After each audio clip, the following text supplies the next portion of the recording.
இருக்கிறது. உண்மையா நம்ம சந்தோஷம் இருக்கணும்னா, நம்மள சுயத்துல இருந்து நம்ம பார்வைய நீக்கி தேவனை பார்க்க நம்ம கற்றுக்கொள்ளணும். ஏன்னா, பை டிசைன் அப்படின்னா நம்ம உருவாக்கப்பட்ட விதமே நம்ம சந்தோஷமா இருக்கிறதுக்கு உருவாக்கப்படல.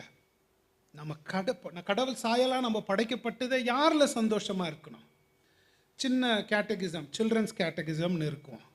Why did God create you? Children. For his own glory. Very good. கடவுள் எதுக்கு உங்களை கிரியேட் பண்ணாரு? For his own glory. இல்லைங்களா? ஷார்ட் கேட்டகிசம் வருது. நம்மளை கடவுள் எதுக்கு கிரியேட் பண்ணாரு? அவரை நம்ம மகிமைப்படுத்தி அவரை அனுபவிப்பதற்காக. அதுக்கு தான் கிரியேட் பண்ணாரு. அவரை நம்ம மகிமைப்படுத்தும் போது, அவரை மகிமையை பார்க்கும்போது, அவரில் நம்ம சந்தோஷப்படும் போது தான் அதனோட பக்க விளைவாக நம்ம ரொம்ப சந்தோஷமா இருப்போம். நம்மளையே பார்த்துக்கிட்டு நம்மன்னு பார்க்கும்போது தான் வாழ்க்கையில் நிம்மதியே இருக்காது. பாருங்களேன்.